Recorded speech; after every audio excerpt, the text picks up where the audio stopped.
वाले एक्सरसाइज 1.3। अब देखो एक्सरसाइज 1.3 में क्या है, हमें पहला क्वेश्चन जो मिला हुआ है क्वेश्चन नंबर 1, वो क्वेश्चन नंबर 1 ये कहता है कि प्रूव दैट √5 इज़ इर्रेशनल।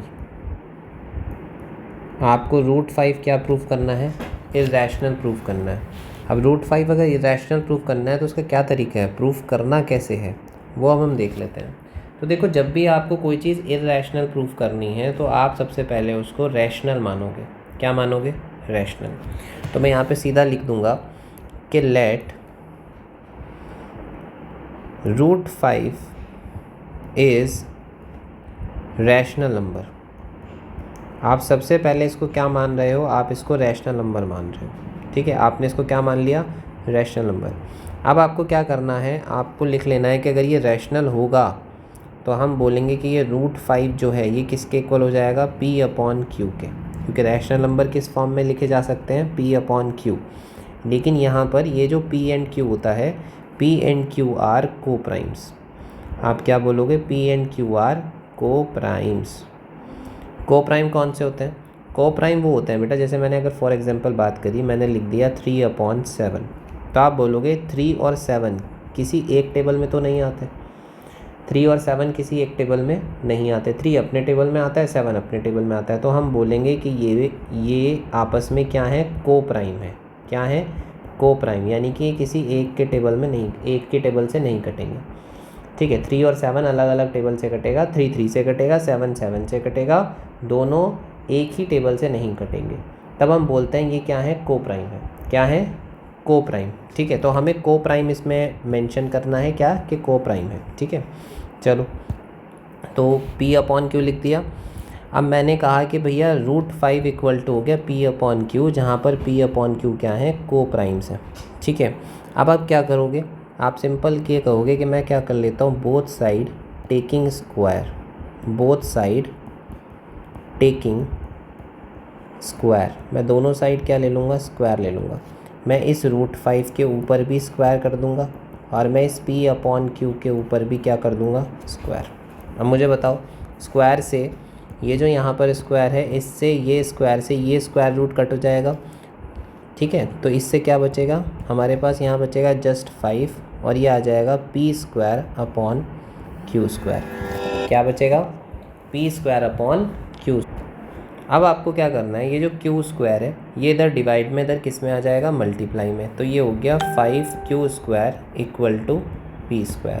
अब ये 5 इधर मल्टीप्लाई में है, उधर जाके किस में आ जाएगा? डिवाइड में। तो मैंने लिखा P²/5। ठीक है, यहाँ से आप ये देखोगे कि कहीं ना कहीं ये पूरा का पूरा P² किससे डिविजिबल हो रहा है? 5 से, क्योंकि इसी ये इक्वल किसके है? ये इक्वल है Q² के, यानी ये कोई ना कोई वैल्यू तो आएगी और वो वैल्यू P²/5 को डिवाइड करके आएगी। यानी कि मैं कह सकता हूँ कि P² पूरी तरीके से डिविजिबल है 5 से। पूरी तरीके से क्या है? डिविजिबल है 5 से। तो आपको इसमें यही लिखना है कि यहाँ पर जो P² है, P² इज़ डिविजिबल बाय 5, और अगर P² डिविजिबल है तो आप बोल सकते हो सो P is also divisible by 5। मैं एक बात बताऊं, अगर मैं आपको कह रहा हूं कि मैंने लिखा मैंने लिख दिया, चलो 8 का स्क्वायर, मैंने लिखा 8 का स्क्वायर, ये पूरा डिविजिबल है किससे? 4 से। तो आप बोलोगे कि अगर 8² 4 से डिविजिबल है ना, तो इसका मतलब 8 × 8 यानी कि खाली 8 भी किससे डिविजिबल होगा? 4 से। समझ आया? इसी तरह मैंने बोला कि अगर P² डिविजिबल है किससे?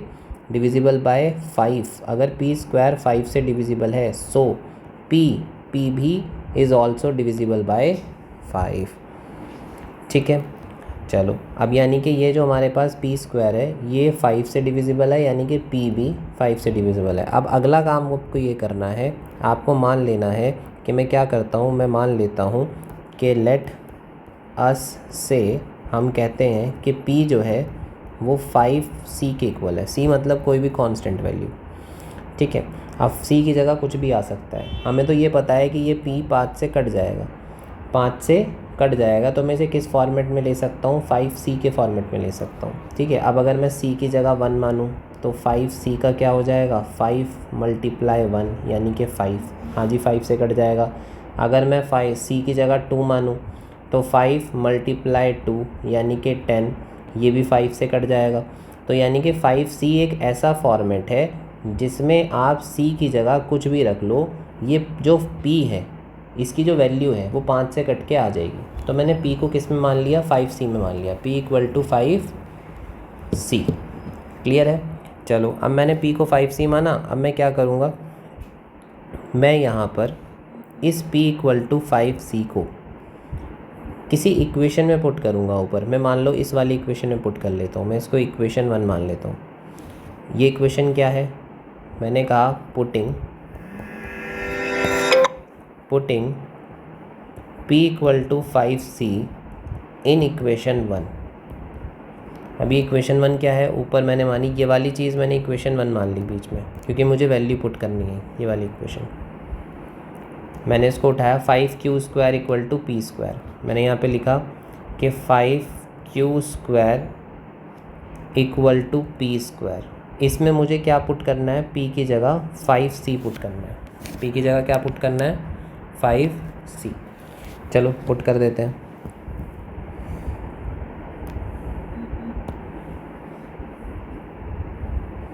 इस पूरे को उठा लेते हैं यहाँ से।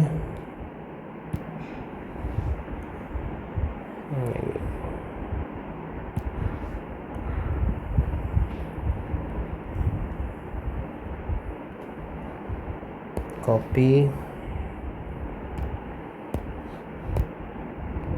पेस्ट। चलो अब मैंने क्या किया, मुझे p को 5c लिखना है, तो मैंने लिखा 5q²। इस p की जगह मैंने क्या रख दिया, 5c, और पूरे का क्या कर दिया, स्क्वायर। यह आ गया 5q², 5 का स्क्वायर 25 और c का स्क्वायर c²। ये 25 मल्टीप्लाई में है तो इधर आके किस में आ जाएगा, 5q² के नीचे डिवाइड में आ जाएगा 25, यहाँ पे आ गया c²। अब मुझे बताओ, अगर मैं इसे कट कर दूँ, 5 × 5, 5 × 5 = 25, तो यहाँ पे हुआ क्या, ऊपर q² आ गया और नीचे 5। अब जैसे हमारे पास ये आया था, पीछे देखो दिखा देता हूँ आपको, हमारे पास ये आया था, ये क्या था, ये p², क्या था ये था p² / 5। क्या आया था, p² / 5। इसके हमने क्या बोला था, इससे हमने बोला था p² डिविजिबल है किससे, 5 से। वैसे ही अब हमारे पास क्या आ गया, अब हमारे पास आ गया q² / 5। अब मुझे बताओ, फिर से मैं वही चीज़ बोल सकता हूँ, मैं क्या बोल सकता हूँ कि q², ठीक है, मैं बोल सकता हूँ q² is divisible by 5। q² किससे डिविजिबल हो रहा है, 5 से डिविजिबल हो रहा है, जिसकी वजह से मैं ये कह सकता हूँ q is also divisible by 5। अगर q² 5 से डिविजिबल है तो q भी 5 से डिविजिबल होगा। और मुझे एक बात बताओ, अभी हमने क्या बोला है, अभी हमने बोला कि भैया p जो है वो भी 5 से डिविजिबल है और q जो है वो भी 5 से डिविजिबल है। लेकिन मैंने क्या बोला था कि ये p/q जो है ये तो बेटा को प्राइम्स है ना, ये क्या है, को प्राइम, यानी कि p और q किसी एक के टेबल में नहीं आएंगे। तो अगर किसी एक के टेबल में नहीं आएंगे तो एक टेबल से कटने भी नहीं चाहिए। पर हमने ये प्रूव कर दिया कि q भी 5 से कट रहा है और p भी 5 से कट रहा है, यानी कि हमारा जो ऊपर अजम्पशन था कि p/q रैशनल नंबर है और p/q को प्राइम्स है, वो पूरा गलत हो गया। तो अगर गलत हो गया तो √5 रैशनल नंबर नहीं रहा। तो बस आपको इस तरह करके यहाँ लाना है इस चीज़ को, और फिर आपको सिंपल लैंग्वेज में लिख लेना है कि क्लियरली यहाँ पे जो हमको मिला, क्लियरली p एंड q, जो हमारे पास p एंड q हैं वो कोप्राइम नहीं है, आर नॉट कोप्राइम। और अगर ये कोप्राइम नहीं है, ठीक है, नहीं, तो हमारा अजम्पशन गलत हो गया। तो हम बोलेंगे our assumption our assumption is wrong, हमारा अजम्पशन गलत हो गया, हैंस हम कह सकते हैं कि √5 इज़ इर्रेशनल नंबर। √5 कैसा नंबर हो गया? इर्रेशनल नंबर हो गया। ठीक है, तो इस तरीके से आपको क्या करना है, इस तरीके से आपको क्वेश्चन को सॉल्व करना है। ठीक है, अब अगले क्वेश्चन की तरफ बढ़ते। हमारे पास क्वेश्चन नंबर सेकंड क्या कह रहा है? क्वेश्चन नंबर सेकंड बोल रहा है बेटा, क्वेश्चन नंबर सेकंड ये कह रहा है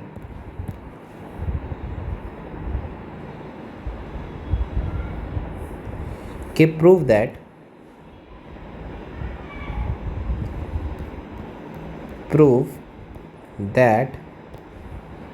3 + 2√5 इज़ इर्रेशनल। 3 + 2√5 is irrational. आपको कुछ नहीं करना है, आपको सिंपल कहना है सबसे पहले, अगर कोई इर्रेशनल प्रूफ करने को कह रहा है तो उसको रैशनल मान लो। आप लिखोगे लेट अस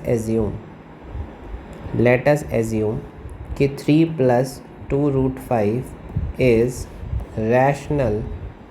आपने मान लिया ये रैशनल नंबर है, तो आपने कहा 3 + 2√5 अगर रैशनल है तो ये किसके इक्वल होगा बेटा? P/Q। और फिर से P एंड Q आर क्या है? को प्राइम, यानी कि किसी एक टेबल में नहीं आएंगे। अब आपको क्या करना है, ये 3 का है, उधर किस में चला जाएगा? उधर चला जाएगा माइनस में, P/Q -3। फिर आपने क्या करना है, आपने फिर इसको, ये जो 2 है ये मल्टीप्लाई में उधर जाके किस में आ जाएगा बेटा? डिवाइड में। डिवाइड में करने का क्या तरीका है? 1/2 के साथ मल्टीप्लाई कर दो। P/Q इस पूरे की 1/2 से मल्टीप्लाई कर रहे हो, मतलब 2 से इस पूरे को डिवाइड कर रहे हो। ठीक है, इस पूरे को इससे क्या कर रहे हो? डिवाइड कर रहे हो। अगर मैं 2 इधर मल्टीप्लाई में उधर डिवाइड में लेके जा रहा हूँ तो बस 1/2 के साथ मल्टीप्लाई में लिख सकते हो, इतना तो पता होगा। ठीक है, चलो अब √5 = 1/2 ब्रैकेट P/Q -3। क्लियर है? अब आप देखो, ये पूरा आपने रैशनल माना था, P/Q रैशनल माना था, साथ में चाहे कितने भी नंबर्स आ जाएं, कितने भी, आपको पता है कि भाई P और Q क्या हैं? P and Q are integers, आपको पता है ये इंटीजर्स हैं। अब इंटीजर्स को आप सॉल्व करोगे, कुछ भी करोगे, आएगा तो रैशनल नंबर ही। पर इधर देखो लेफ़्ट में अगर हम देखते हैं तो लेफ़्ट में बचा हुआ है √5, और हम अभी प्रूफ करके आए हैं कि √5, √7, √3 ये सब कैसे नंबर होते हैं? इर्रेशनल नंबर होते हैं। अगर P एंड Q इंटीजर हैं तो हमारे पास ये जो पूरी वैल्यू है 1/2 P/Q -3, ये पूरी की पूरी आएगी rational number, is a rational number. ठीक है, लेकिन देयरफॉर हम बोल रहे हैं कि भैया इसके लेफ़्ट में तो बैठा हुआ है √5, देयरफॉर √5। अब √5 कैसा नंबर है? √5 इर्रेशनल नंबर है। अब ऐसा तो नहीं हो सकता ना कि एक तरफ आपने इर्रेशनल लिख दिया, एक तरफ आपने रैशनल लिख दिया। ठीक है नहीं, क्योंकि √5 का तो कंफर्म है कि वो इर्रेशनल है, लेकिन इधर वाली वैल्यू जो आप कह रहे हो रेशनल, ये फिर कंफर्म नहीं है। इसका मतलब ये है कि हम समझ गए हैं कि हमने फिर से जो अजम्पशन माना था कि P/Q एक रैशनल नंबर है, वो फिर अजम्पशन क्या हो गया? गलत हो गया। तो हम कह सकते हैं कि वी कंक्लूड, इससे हमें ये पता चलता है, वी कंक्लूड कि भैया ये जो पूरी वैल्यू थी 3 + 2√5 ये इर्रेशनल है, इज़ इर्रेशनल। इस तरीके से बेटा आपको इसे लेके चलना है। ठीक है, क्लियर है? तो इसे यहीं तक करेंगे। चलो आगे बढ़ते हैं।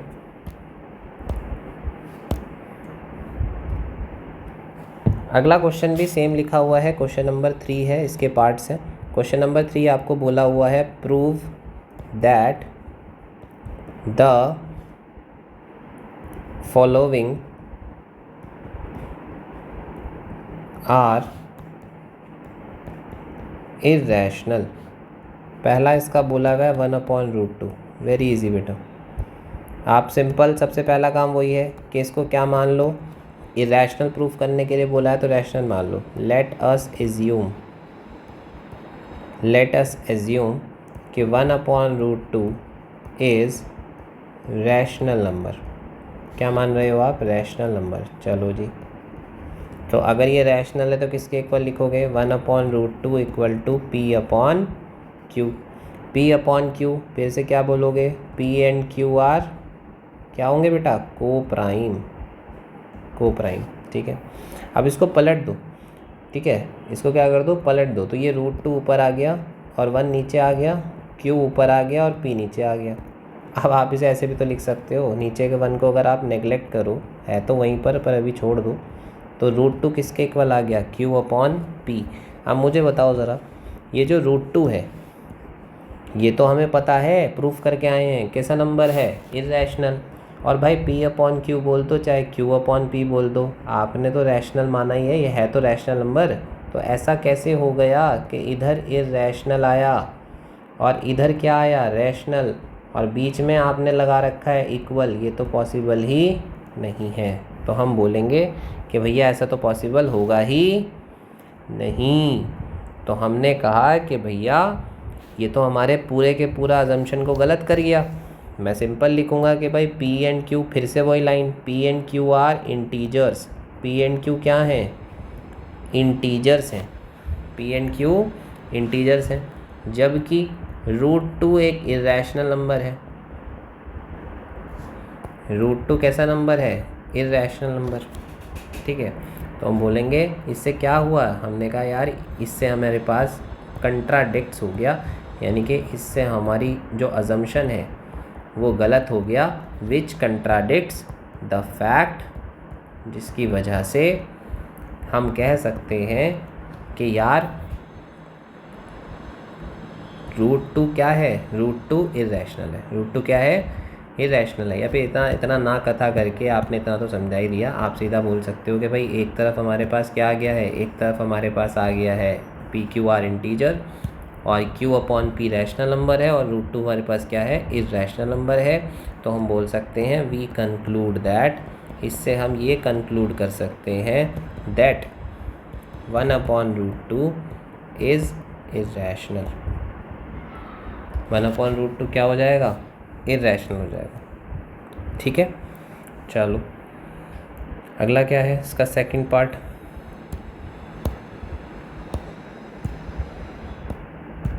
इसका सेकंड पार्ट ये कहता है बेटा कि आप क्या करो, 7√5 को इर्रेशनल प्रूफ करो। पहला वही काम है जो हम करते आए हैं, हमें सबसे पहले वही करना है कि लेट, क्या मान लेंगे? लेट अस एज्यूम, हम एज्यूम कर लेंगे। क्या एज्यूम करेंगे? कि 7√5 इज़, 7√5 क्या है? Is rational number. क्या एज्यूम करेंगे? 7√5 इज़ रैशनल नंबर। तो हम बोलेंगे अगर ये रैशनल नंबर है तो 7√5 किसके इक्वल हो जाएगा? पी अपॉन क्यू के। पी अपॉन क्यू में पी एंड क्यू क्या हो जाएंगे? ये हो जाएंगे को प्राइम। क्या हो जाएंगे? को प्राइम। फिर आप बोलोगे कि भैया ये 7 इधर मल्टीप्लाई में था, उधर जाके किस में आ जाएगा? डिवाइड में। पी अपॉन क्यू, क्यू के साथ कौन आ गया? 7, क्योंकि इधर मल्टीप्लाई में था, इधर डिवाइड में आ गया। अब आप फिर से देखो, एक तरफ इर्रेशनल नंबर आ गया और एक तरफ रैशनल नंबर, फिर से ये पॉसिबल नहीं है। तो फिर से मैं वही बोलूँगा कि भैया एक तरीके से हम तो ये कहेंगे कि भैया ये हमारे पे क्या हो गया? ये हमारे पास गलत हो गया, ठीक है। ये हमारे पास क्या हो गया? गलत हो गया। हम बोलेंगे √5 is irrational number. √5 is irrational number. √5 क्या है? ये एक तरीके से इर्रेशनल नंबर है, ठीक है। और यहाँ पर इधर P/7Q जो था वो है हमारे पास रैशनल नंबर। ये रैशनल नंबर है। इससे हम क्या कर सकते हैं? वी कैन कंक्लूड, हम इससे ये कंक्लूड कर सकते हैं, ठीक है, that our assumption is wrong, हमारा अजम्पशन गलत हो गया है। Our assumption is wrong. और अगर हमारा अजम्पशन गलत हो गया है तो हम बोलेंगे जो 7√5 होगा वो कैसा नंबर होगा बेटा? इर्रेशनल नंबर होगा, ठीक है। क्लियर है? थर्ड वाला देखते हैं। थर्ड वाला हमारे पास आ रहा है 6 + √2। ये तो हम भी करके ही आए हैं। कैसा सिंपल, क्या करना है इसमें, सबसे पहले आप फिर वही अज्यूम कर लो। लेट अस एज्यूम, थोड़ा फास्ट करते हैं इसको। लेट अस अज्यूम क्या करेंगे, 6 + √2 इज़ रैशनल नंबर। क्या मानेंगे, रैशनल नंबर। 6 + √2 को किसके इक्वल रख देंगे, P/Q। P/Q में P और Q को क्या बोलेंगे, ये क्या है भैया हमारे को प्राइम। चलो अब आगे क्या करेंगे, 6 + √2 = P/Q। 6 प्लस का है, उधर जाके किसका हो जाएगा, माइनस का हो जाएगा। इस पूरे की वैल्यू और इसको देखो, हमारा √2 क्या हो गया, इर्रेशनल नंबर हो गया। हमने बोला √2 इज़ इर्रेशनल नंबर। √2 कैसा नंबर है, इर्रेशनल नंबर है। और इधर P/Q -6, इससे सॉल्व करके कैसा नंबर आएगा, ये रैशनल नंबर आएगा। तो इससे हमारा क्या आ गया, इससे हमारा पूरा अजम्पशन गलत हो गया। हम बोलेंगे कि आवर अजम्पशन इज़ रॉन्ग। हमारा अजम्पशन क्या हो गया, गलत हो गया। तो हम बोलेंगे इससे क्या कर सकते हैं, हम कंक्लूड कर सकते हैं। वी कैन कंक्लूड, क्या कंक्लूड कर सकते हैं कि 6 + √2 इज़ इर्रेशनल नंबर। क्योंकि एक चीज़ तो ये तो हमने माना था ना, हमने इसको P/Q रैशनल नंबर के इक्वल माना था। लेकिन जब इधर इर्रेशनल आ गया और इधर रैशनल मान रखी हैं चीज़ें, तो मानी हुई चीज़ें गलत हो गई ना। क्योंकि इसका तो हमको पता ही है कि √2 कैसा नंबर है, इर्रेशनल नंबर है। तो बेटा इसको इस तरीके से वहाँ पे आपको लिख के आना है। ठीक है, क्लियर है। तो ये एक्सरसाइज भी फिनिश हो गई। मुझे लगता है लास्ट एक्सरसाइज थी, इसके बाद तो कुछ है नहीं। ठीक है, और अगर किसी के बुक में इससे आगे दिख भी रहा है तो वो कटी है। ठीक है, नहीं, क्योंकि मुझे नहीं लगता कि इससे आगे आपको जो है 1.4 जो है, मुझे लगता है वो कट है सिलेबस से, वो आपको नहीं करनी है। ठीक है, ओके। अगर किसी की पुरानी बुक में 1.4 है बेटा तो वो कट है। ठीक है, क्लियर है। तो इसके बाद हम नेक्स्ट चैप्टर करेंगे, सेकेंड चैप्टर।